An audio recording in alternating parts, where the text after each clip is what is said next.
We often think of joy as this fleeting thing, right? It just kind of comes and goes. But what if it wasn't? What if you could actually treat it like a skill, something you could tap into whenever you really needed it?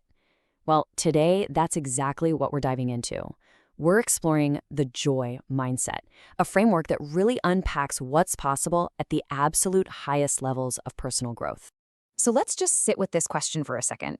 I mean, what really happens when joy stops being a random emotion and starts being a skill you can consciously use? Now, this isn't about forcing yourself to be happy all the time. Not at all. Think of it more like a fundamental upgrade to your internal operating system. It's a whole different way of being. Okay, so here's a quick look at where we're headed. First, we'll define what this advanced joy mindset is all about. Then, we'll honor the journey it takes to get there. After that, we'll check out what it looks like in the real world, uncover a pretty surprising paradox that comes with it, and wrap up by looking at the next step, empowering others. All right, let's jump into our first section, really defining this joy mindset. The first thing you've got to know is this. It's not some label or personality trait you're just born with. Nope, it's a practice. It's something you actively develop. And getting to this point, it's absolutely not an accident. It's the direct result of deliberate, consistent work. We're talking about choices you've practiced over and over again, consciously and with real intention. This kind of joy is something you earn. It's not just handed to you. So here's the official term for it. We're talking about Quadrant 4, a state of conscious competence. And what does that mean? Well, it means you've got both high joy and the high skills to access that joy whenever you want. You don't just feel it, you have the actual skill to call it up on demand.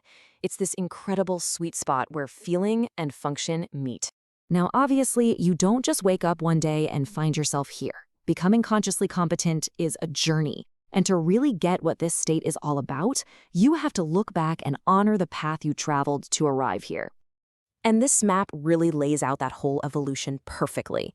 A lot of people start out in what's called the restricted quadrant, where joy feels kind of far away. Then you move into an awakening, where you start to see new possibilities. From there, you hit the natural quadrant, where joy feels more common, but it's not quite a skill yet. And finally, you land here, in the joy quadrant. Each of these steps is a huge leap forward. And how you got here is just as important as the destination. Your journey matters so much because you didn't just bypass all the tough stuff. You didn't rely on toxic positivity. No, you did the real hard work across your spirit, mind, heart, and body to get to this authentic, integrated place. Okay, so you've done all this deep internal work. What does that actually look like in the real world? Well, this is where we shift focus from the internal to the external, to the relational impact you have. It all boils down to self-leadership. Because that's what this is, at its core. It's practiced self-leadership. It's not just a fleeting mood, it's a discipline.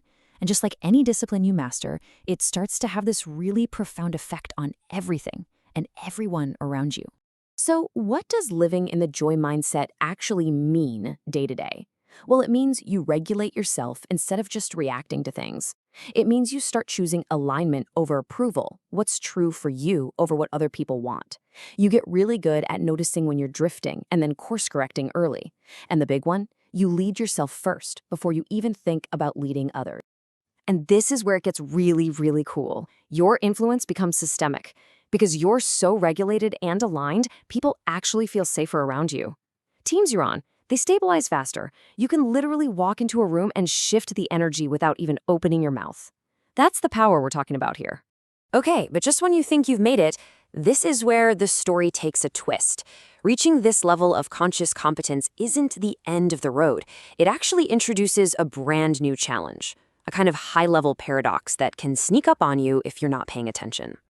Let's break down this paradox of sustaining joy. So, on one side, you have high joy.